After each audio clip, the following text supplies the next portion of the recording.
नमस्कार दोस्तों। ओम नमः शिवाय। जय माता लक्ष्मी जी। दोस्तों, हमारे इस YouTube चैनल में बहुत बहुत स्वागत है। दोस्तों, आज जो बात मैं कहने जा रहा हूँ वह साधारण नहीं है।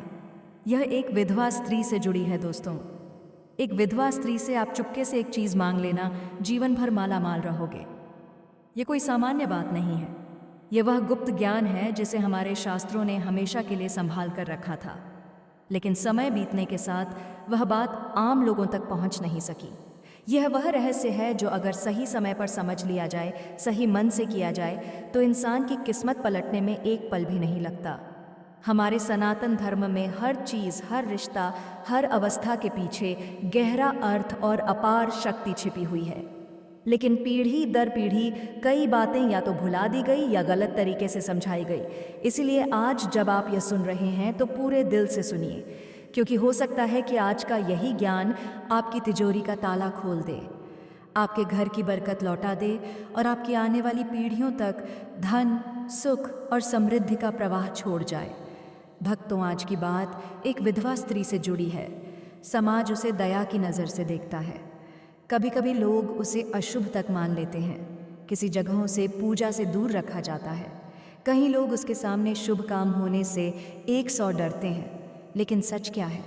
सच ये है कि जिस स्त्री ने अपने पति को खो दिया, जिसने अपना सुहाग खो दिया, जिसने अपनी दुनिया खो दी, वह दुनिया की सबसे शक्तिशाली आत्माओं में से एक बन जाती है। क्योंकि भक्तों, जब बाहरी श्रृंगार खत्म होता है तो भीतरी ही तेज जाग जाता है। जब मन का सबसे बड़ा दुख झेल लिया जाता है तो आत्मा तपस्वी बन जाती है। जब जीवन की सबसे भारी परीक्षा दे दी जाती है तो भीतर ऐसी ऊर्जा पैदा होती है जो किसी साधु, किसी रस, किसी योगी से कम नहीं रहती। भक्तों, हम में से कई लोग लक्ष्मी को प्रसन्न करने के लिए सोना, चांदी, बड़े अनुष्ठान, महंगे दान, इन सब की तरफ दौड़ते हैं। लेकिन हम भूल जाते हैं, ईश्वर दिखावे से नहीं, भावना से प्रसन्न होता है। यह है, माता लक्ष्मी सोने से नहीं, पवित्र मन और कर्म से आकर्षित होती है। और सबसे बड़ा सत्य, जहाँ एक तपस्वी आत्मा का आशीर्वाद मिलता है वहाँ कभी दरिद्रता टिक नहीं सकती। और एक विधवा स्त्री वह तपस्वी नहीं चलती फिरती।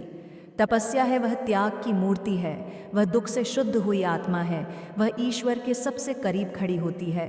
क्योंकि जिसने संसार में सब खो दिया उसे ईश्वर ही सहारा देता है। इसीलिए भक्तों, अगर किसी व्यक्ति के जीवन में धन की कमी हो, कर्ज ना उतर रहा हो, दुकान ना चल रही हो, नौकरी अटक गई हो, घर में बरकत ना टिक रही हो, चाहे कितनी मेहनत करो लेकिन किस्मत साथ ना दे रही हो, तो इसका समाधान पैसे, पूजा, अनुष्ठान या भागदौड़ में नहीं, एक तपस्वी आत्मा की कृपा में छिपा है। अब प्रश्न उठता है, ऐसी स्त्री से क्या मांगना चाहिए? धन, कपड़े, खाना, उपहार? नहीं भक्तों, इनके बदले आपको बस क्षणिक चीज़ें मिलेंगी। 2 दिन फायदा होगा, फिर वही दशा लौट आएगी। वह चीज़ जो मांगनी है वह अदृश्य है, पर उसका असर पूरा जीवन बदल देता है। और यह सुनकर पहले पल में आप चौंकेंगे। आपको उस विधवा स्त्री के दुखों का एक छोटा सा अंश मांगना है। हाँ भक्तों, दुखों का अंश। यकीनन यह सुनते ही मन में सवाल उठता है, कोई दुख क्यों मांगे? लेकिन यही वह स्थान है जहाँ गुप्त आध्यात्मिक विज्ञान छिपा है। जो लोग सिर्फ पूजा, प्रसाद और मंत्रों को समझते हैं वे यह नहीं समझ पाते, पर जो कर्म और ऊर्जा का रहस्य समझते हैं उन्हें यही भाग्य का दरवाज़ा मिलता है। क्योंकि भक्तों, दुख मांगने का अर्थ ये नहीं कि वह स्त्री दुखी हो जाएगी। दुख मांगने का अर्थ ये है कि आप उसके बोझ को बांटने की अनुमति लेते हैं।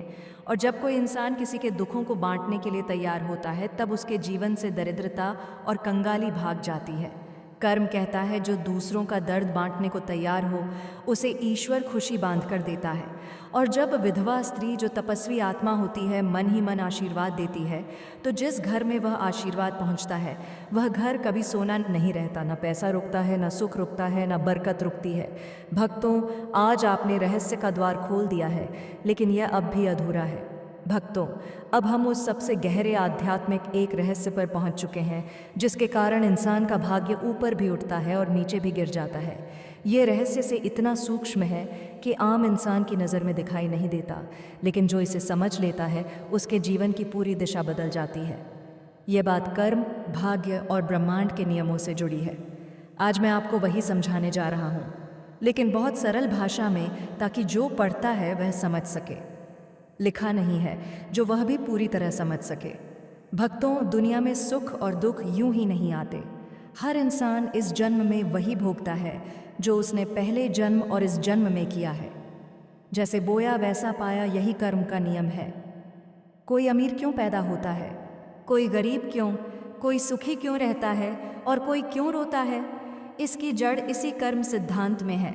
हर दुख, हर समस्या, हर गरीबी सब किसी न किसी पुराने कर्म का फल है। इसी तरह जो व्यक्ति बहुत खुश, सुरक्षित या समृद्ध रहता है, वह भी अपने पिछले शुभ कर्मों का फल भोग रहा होता है। अब भक्तों सोचिए, जब किसी स्त्री का पति उसके जीवन से चला जाता है, जब उसका सुहागा छिन जाता है, जब उसका संसार बिखर जाता है, तो वह कैसा दुख होता है। यह दुख सामान्य इंसान की समझ से बाहर है। ये दुख इतना बड़ा होता है कि उसके पिछले जन्मों के बहुत से बुरे कर्म एक साथ जलकर राख हो जाते हैं। वह दुख जैसे आग बनकर उसकी आत्मा को तपाता है और वह स्त्री उस आग से गुजरकर सोने जैसे शुद्ध दिल वाली बनाती है। उसे दुनिया शायद अभागी समझे, लेकिन आध्यात्मिक दृष्टि से वह सबसे अधिक पवित्र और शक्तिशाली आत्मा बन चुकी होती है।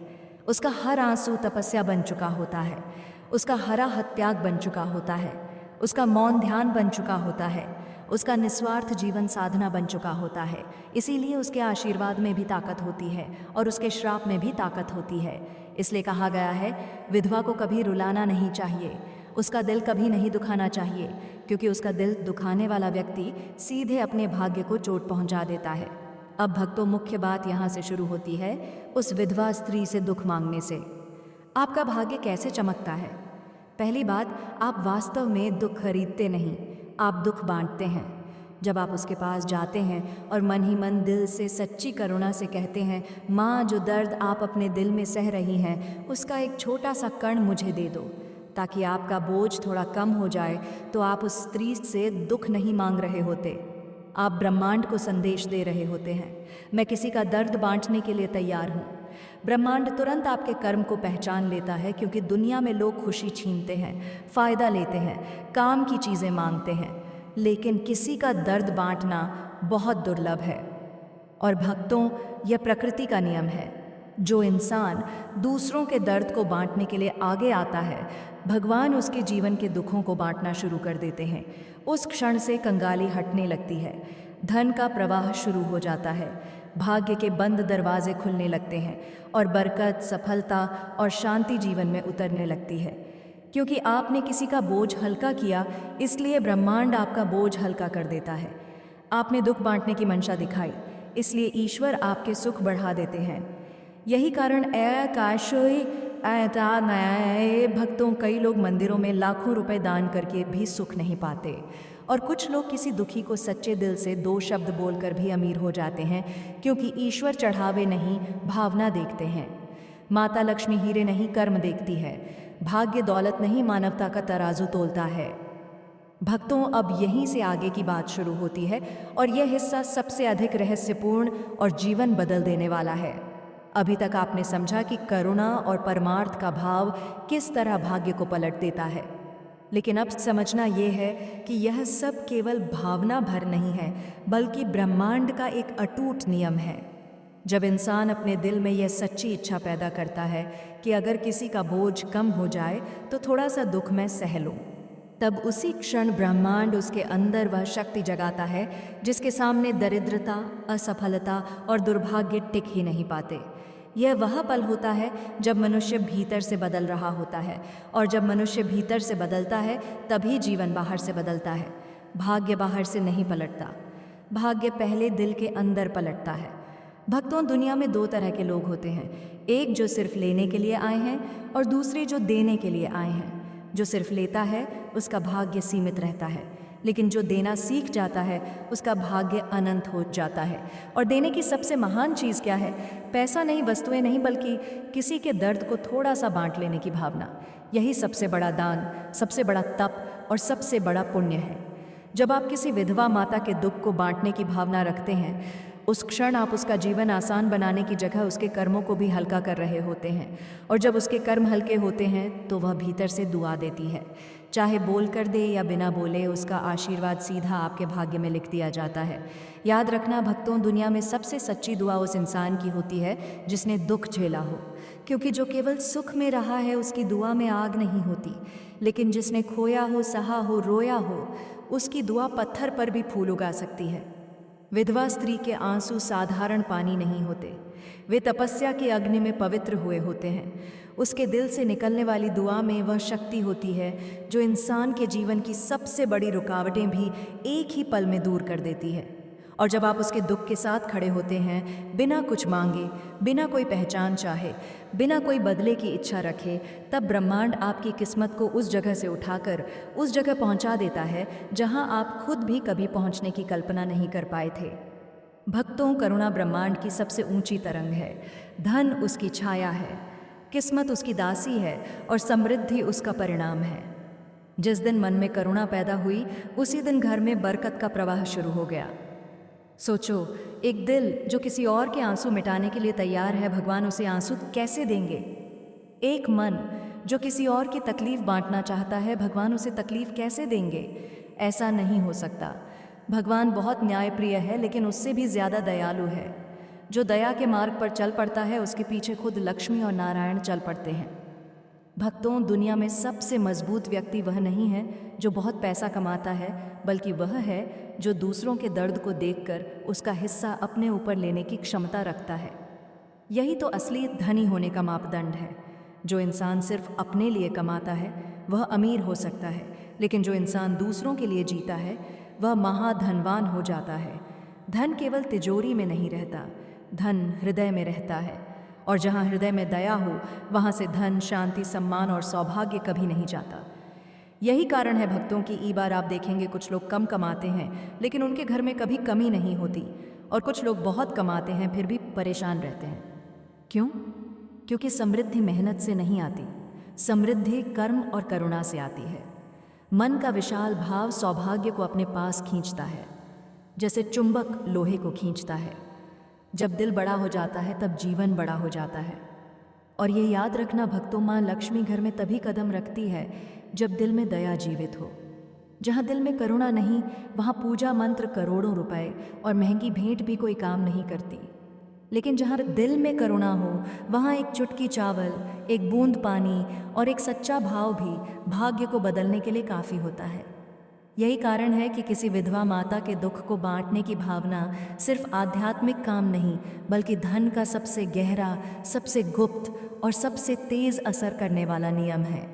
क्योंकि दुख बांटने वाला कभी दुखी नहीं रहता और दूसरों के आंसू पोंछने वाला कभी कंगाल नहीं रहता। जिस दिन आपके दिल में यह भावना जाग गई, समझ लेना भाग्य आपके लिए दौड़ना शुरू कर चुका है। भक्तों, अब इस रहस्य को और भी गहराई से समझो, क्योंकि यही वह बिंदु आता है जहां मनुष्य का भाग्य सचमुच पलटने लगता है। जब किसी के जीवन में धन, तरक्की और सफलता रुकी हुई होती है तो असल कारण पैसा नहीं होता, बल्कि भीतर जमी हुई कर्मों की भारी रुकावट होती है।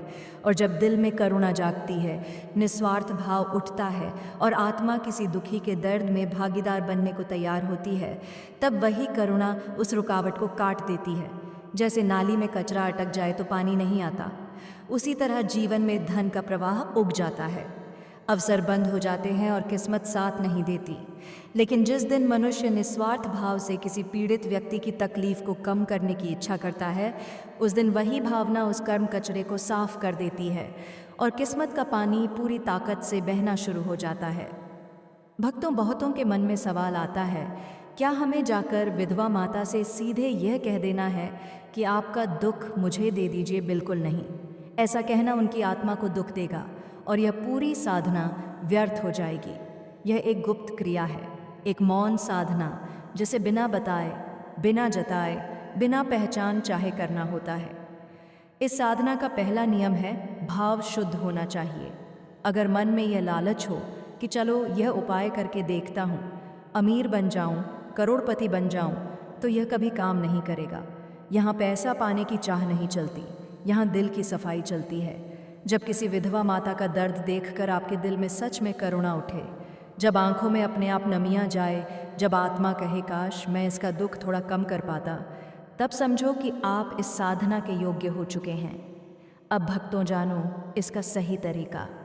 अपने आसपास किसी ऐसी विधवा माता को पहचानो जो आर्थिक रूप से संघर्ष कर रही हो, या बहुत सीधी सच्ची और धार्मिक हो, या जिसने जीवन में बहुत दुख झेला हो, या कोई आपकी रिश्तेदार हो सकती है, पड़ोस में रहने वाली गांव की कोई माता, या वह जो किसी मंदिर में आती जाती हो। बस इतना ध्यान रहे उनके लिए आपके दिल में सच्चा सम्मान होना चाहिए। इसके बाद अगला चरण है गुप्त मदद। यही साधना का मूल है। आपको ऐसा दान या सहायता करनी है जिससे उन्हें कभी पता ना चले कि किसने मदद की है। जैसे उनके दरवाजे पर चुपके से राशन रखना, किसी और के हाथ से कुछ पैसे भिजवा देना, बच्चों की पढ़ाई का खर्च गुप्त रूप से उठाना, सर्दी में कंबल या कपड़े देना, लेकिन बिना नाम बताए किसी शुभ अवसर पर मिठाई या फल भेज देना, पर पहचान उजागर ना हो। भक्तों, यहाँ दान छोटा या बड़ा मायने नहीं रखता, मायने रखता है गुप्त रहना। क्योंकि जैसे ही इंसान अपने दान का ढोल पीटता है, उसका पुण्य उसी क्षण समाप्त हो जाता है। तो इसीलिए दोस्तों, आपको गुप्त दान करना चाहिए, तभी आपका जीवन सफल रहेगा।